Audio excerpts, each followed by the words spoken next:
Hello, my name is Parul Khator, MD. I'm an ophthalmologist in Atlanta, Georgia, specializing in cataract and glaucoma surgeries. After practicing medicine for over a decade, I have learned that the more a patient knows about their disease, the better they do. Patient education is a passion of mine, but like most doctors, I have a lot of patients and not a lot of time to see them. So I created this podcast where I could spend the time I don't have during the day to give you insights into the eyeball and ocular disease. Let's empower you as a patient or a patient support system. Together, let's demystify the eye.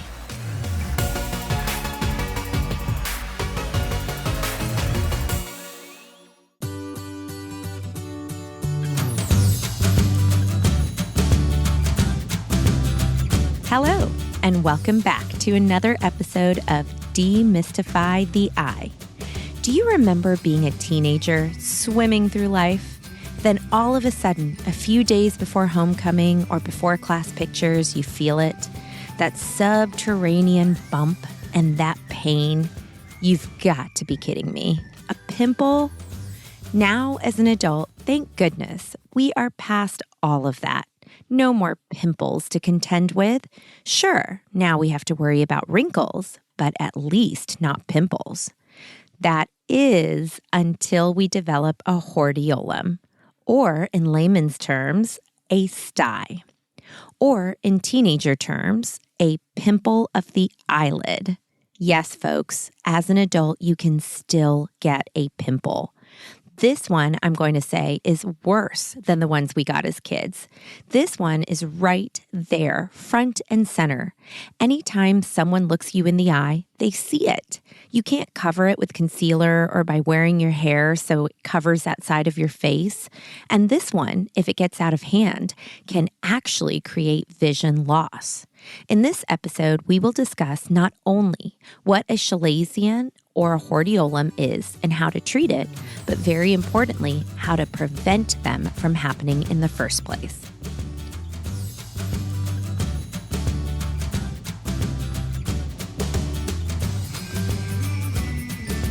Eyelid anatomy. We as people have layers to our personalities, and it turns out almost every portion of our body has layers to it as well. The eyelid is no exception. Interestingly, the layers of our eyelid change depending on where we are on the lid itself, aka are we close to the lashes or far away from the lashes? We are going to focus on the bottom of the eyelid, the portion closest to the lashes. Here, the lid has 4 layers to it. The first layer we'll talk about is the one closest to the world, farthest away from the eyeball itself. This is the skin of the eyelid. It is just like the skin on the rest of our body, except a bit thinner and more fragile. The layer behind the skin is the orbicularis layer. This is the muscle of the eyelid and helps to close the eyelid. If you look at someone face on, this muscle does not go up and down. It goes in a semicircular band around the eye, one band on the top and one band on the bottom. This muscle orientation allows the orbicularis to act as a sphincter, and this pinches or closes the lids together. After that meaty muscle layer is the tarsus of the eyelid. This layer gives the eyelid its structure. Think back to when you were in elementary school. I'm sure you remember that kid in class, or maybe you were that kid in class, who could flip his eyelids inside out on command, grossing out everyone around him. Well, the portion of the lid that gets flipped is a plate of tissue, and that plate is the tarsus. This plate contains 2 important structures. The first are the roots of our beautiful eyelashes, and these are called our eyelash follicles. The second important structure inside our tarsal plates are the meibomian glands. These 2 structures are the focus of this podcast today, so we'll get back to these in just a moment. The final layer of the eyelid, and the one that makes contact with the eyeball itself, is the conjunctiva. This is mucosal tissue, meaning the same type of tissue that is inside our mouth. This tissue allows the lid to glide smoothly over the eyeball. Let's go back to that tarsal plate and the eyelash follicles. You can thank these guys for giving you the ability to look at someone coquettishly. These eyelash follicles have an entourage. They are surrounded by two important glands called the glands of Zeiss and the glands of Moll. Besides sounding like places in a fantasy story, these glands secrete material that is antiseptic in nature and part of our eye's defense system. These glands keep our lids from getting overgrown with bacteria. The meibomian glands are the second super important structure inside our tarsal plate. Meibomian glands are teeny tiny oil glands. How small are they? Well, we have 30 of them stacked side by side in our upper eyelid and 20 stacked side by side in our lower lid. These glands look like skinny, long fingers. How long? About 5 millimeters in our upper lids and 2 millimeters in our lower lids. On a ruler, that's 2 to 5 teeny tiny hashtags between the 0 centimeter mark and the 1 centimeter mark. These glands are small but mighty. What do? Have you ever taken a shower in the middle of winter? You step out and you feel so moist and refreshed. An hour later, after the heater hits your skin and the 30-degree winds hit your skin, you feel like a prune. So what do? You reach for a bottle of lotion and slather it on. The lipids or oil in the lotion coats the skin and keeps it from drying out for the rest of the day. Well, our meibomian glands do the same thing for our eyes. They secrete oil onto the surface of our eye, which gets added to our liquid tears and keeps the water from our tears from evaporating. So it makes our tears stronger and it makes them last longer. Without that oil component, our tears would dry up so quickly we would need to reach for a bottle of artificial tears nearly every few minutes.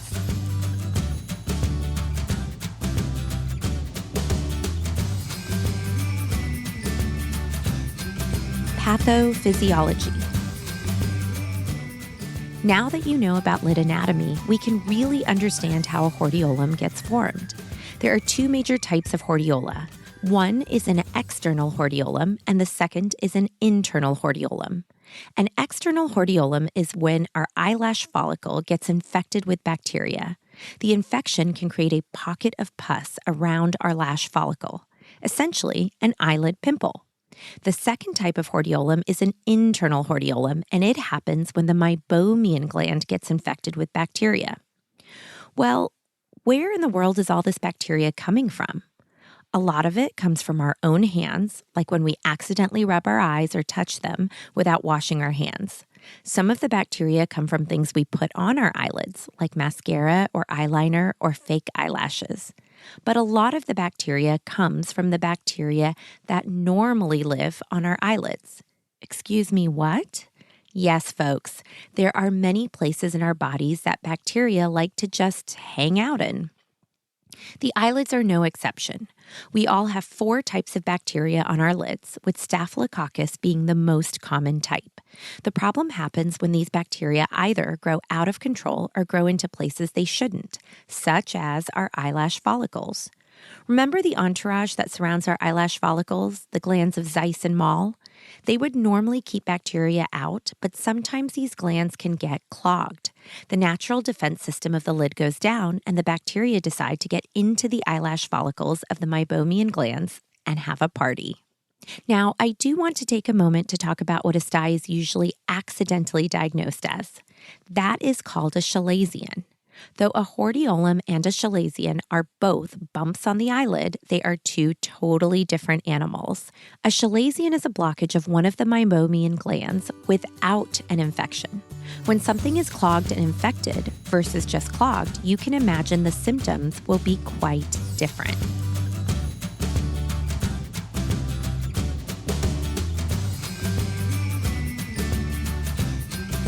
Symptoms. What does a bacterial party look like?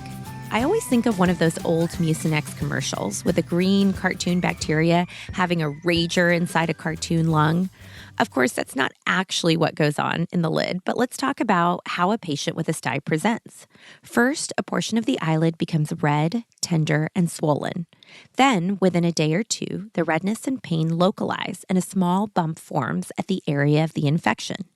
This bump can have a whitish center to it, just like a pimple on the skin, and this indicates that there is pus inside. Chalazion or hordeolum can occur on either the upper or lower eyelids. The eyelid is right next to the eyeball, so you can imagine there can be some problems with the eyeball itself. The eye can tear or become light sensitive. If the bump is big enough, it can push into the eyeball, and this creates blurry vision. If you have an internal hordeolum, you look better because the bump is tucked away on the undersurface of the lid, so it's not visible to the external world. However, unfortunately, you feel a lot worse. There's more pain, tearing, and blurry vision, and it can feel like you have something in your eye. A chalazion, remember, this is the clogged oil gland without the infection part, usually starts as a small red, painful bump on the eyelid. After a few days, however, the pain goes away, but the bump keeps growing. How big? Well, it depends. I've seen chalazia the size of a pea, and I've seen chalazia the size of my knuckle. While these don't hurt, they tend to be more cosmetically noticeable. They are on the external surface of the lid, but if you take a close look, you'll see they are not at the lash line, but higher up into the eyelid itself.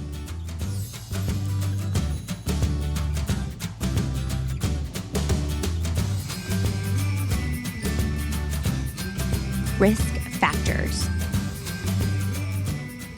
So what makes it more likely for us to get a hordeolum or a chalazion, and how can we prevent it?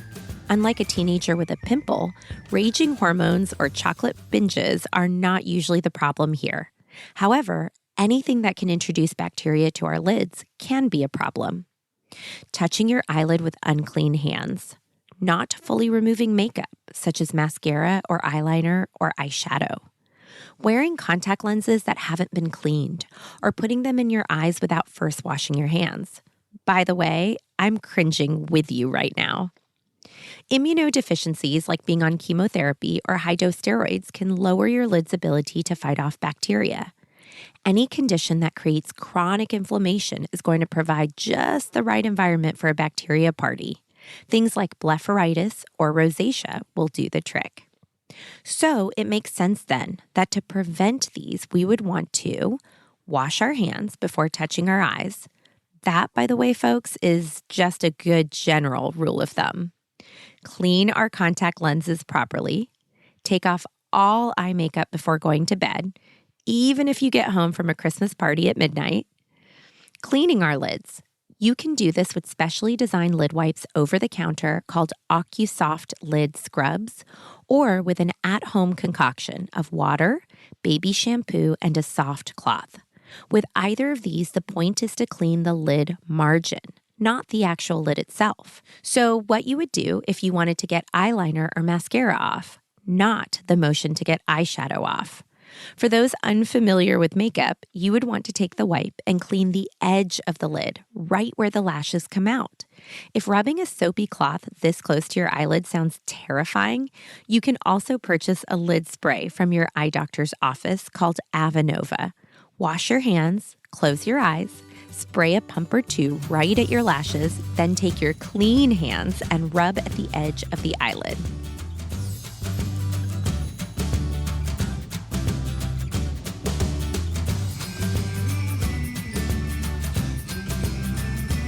Diagnosis.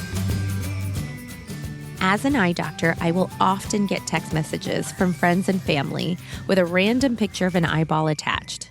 One of the most common informal consultation requests I receive is for a hordeolum or chalazion. Though I can diagnose this pretty well from a blurry iPhone photograph, I'd much prefer to examine you at the slit lamp. That is our very powerful upright microscope. This way, I can clearly tell what the source of the bump is, eyelash follicle or meibomian gland.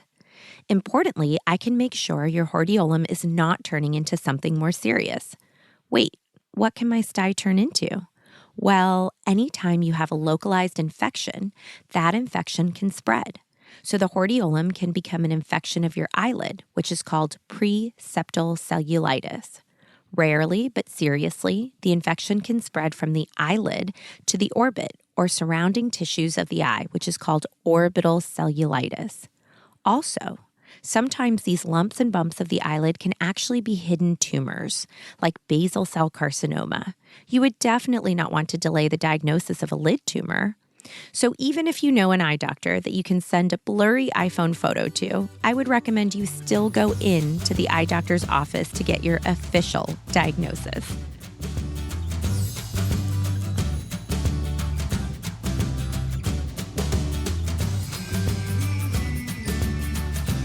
Treatment. Though annoying and painful, the good news is a hordeolum or chalazion generally goes away on its own. For external hordeolum, like a pimple, they can burst 2 to 4 days after they form. Internal hordeolum and chalazion can drain a little less dramatically over the course of a few weeks to a few months. There are many things you can do to help the process along, the most important being to add heat. Think about a pan with congealed butter in it. If you want to clean the pan, it's a lot easier to heat it up, let the butter melt, than simply wipe it off. Heat gets oils moving. It will get the oily debris in your lash follicle or backed up meibomian gland moving again. How do I apply heat? How hot should it be? How many times a day and for how long? These are all great questions. You can purchase a specially designed eye mask called a Brooder mask or Brooder Moist Heat Eye Compress to do this. It's a wild-looking mask that is pretty effective. You heat it in the microwave for about 30 seconds, close your eyes, and put it on until it's no longer hot. This will be about 10 minutes. In order for the heat to work, it does need to be on your eyelid for about that long. A minute or two is not usually long enough to really get that oil melted and moving. If you do not want to purchase a mask, there's a great at-home trick you can use. I tell my patients to get a soft cloth, not a paper towel or napkin, run some water over it, and squeeze the excess water out. Then take the cloth and fold it on itself. Then fold it again and again and again, until you end up with just a teeny tiny square. Put this in the microwave for about 30 seconds. Test it on the back of your hand before putting it on your very delicate eyelid skin. We do not want to add a second-degree burn to the equation. You then put the fully folded square on your eyelid. Once that becomes cool, open the folded square up once. The inside will still be warm. Put that on your lid until that becomes cool, and repeat this process until you've opened up the entire square you began with. By the time you're done, about 10 minutes should have passed. Now, how often should you do this? As often as you can. The more heat, the more likely you can drain this yourself. At a minimum, make sure you do this 2 times a day. As you are adding the heat, you want to massage the area to help the oil in there loosen up. You do not want to attempt to pop these things like a pimple because that can lead to infection. The other important thing to do is clean your lids like we discussed previously, so the bacteria that are partying in your eyelids cannot invite their friends to come join.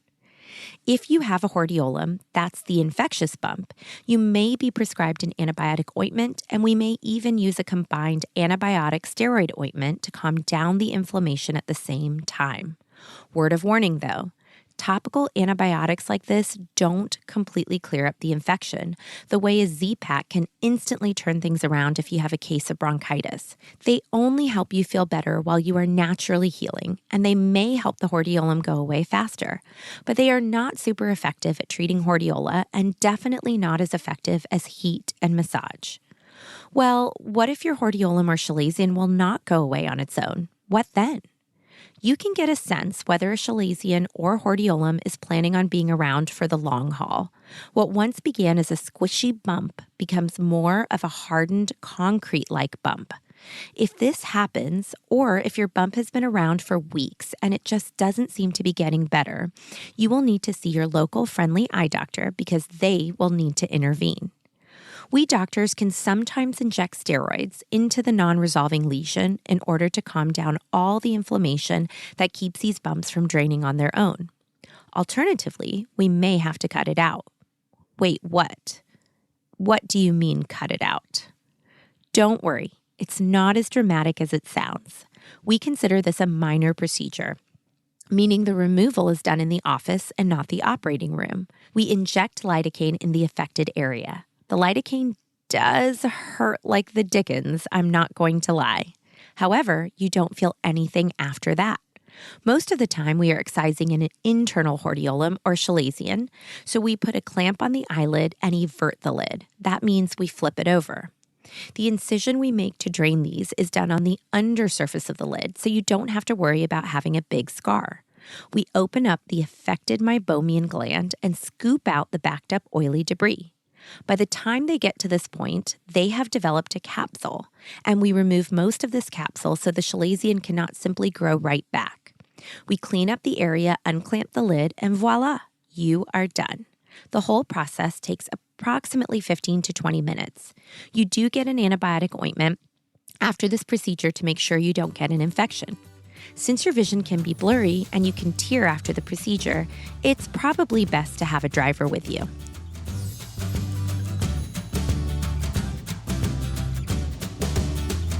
Conclusion.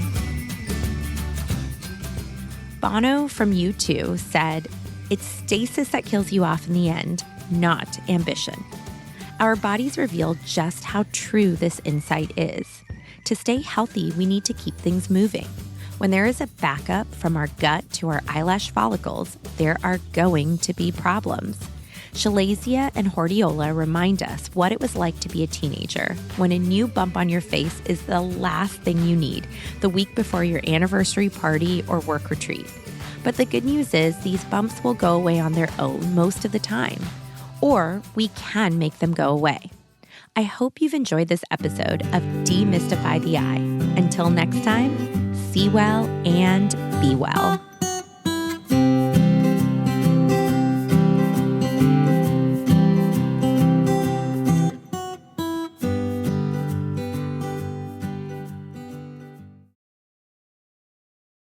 Do you remember any funny eyeball stories that I've told you?